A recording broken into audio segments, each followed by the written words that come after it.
নিয়েছি, তাও আমি 1 কাপ দিয়েছি। তারপরে দিয়ে দিচ্ছি এখানে মুগ ডাল 1 কাপ পরিমাণ। এখানে নিয়েছি ভুট্টাও আমি 1 কাপ পরিমাণ দিয়েছি। দিয়ে দিচ্ছি পোলাওয়ের চালটা আমি এখানে প্রথমে 2 কাপ দিয়েছিলাম, পরে আমি আরও 1 কাপ অ্যাড করেছি। 3 কাপ পোলাওয়ের চাল আর 3 কাপ ভাতের চাল। এরপর এখানে কিছু বাদাম অ্যাড করব আমি। প্রথমে আমি এখানে নিয়ে নিচ্ছি কিছুটা কাজু বাদাম, এখানে 1/2 কাপ হবে। আর 1/2 কাপ নিয়েছি কিশমিশ, 1/2 কাপ নিয়েছি কাঠবাদাম, 1/2 কাপ নিয়েছি চীনাবাদাম। আপনারা আপনাদের পছন্দ অনুযায়ী বাদামটা এখানে অ্যাড করতে পারবেন। 6 থেকে 7টা নিয়েছি এলাচ দিলে সুন্দর একটা সুঘ্রাণ বের হবে আর খেতেও ভালো লাগবে, যেহেতু বাচ্চারা একটু সুগন্ধি খাবার খেতে বেশি পছন্দ করে।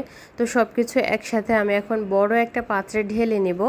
বড় একটা পাত্রে ঢেলে নিয়ে এটাকে সুন্দর করে একটু বেছে নিতে হবে যে চাল বা ডালের ভিতরে কোনো রকম ময়লা বা অন্য কোনো কিছু আছে কি, সুন্দর করে বেছে নিয়ে তারপর সব কিছু একসাথে ভালো করে মিশিয়ে নিতে হবে।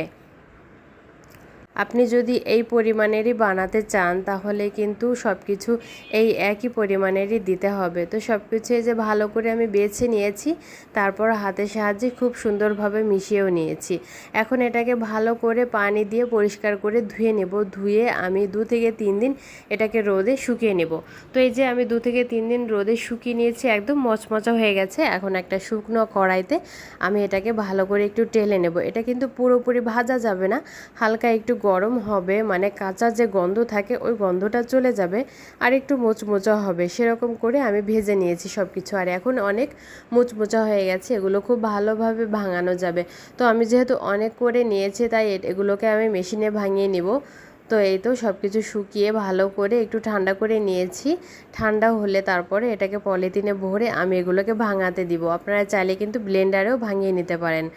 তো আমি বাইরে মেশিন থেকে ভাঙিয়ে নিয়ে এসেছি। এই যে একদম পাউডার হয়েছে, এটা রান্না করে দিলে কিন্তু বাচ্চারা অনেক মজা করে খাবে। আর যে বাদামটা আমি দেখিয়েছিলাম সে বাদামটা কিন্তু আলাদা আমি গুঁড়া করে নিয়েছি।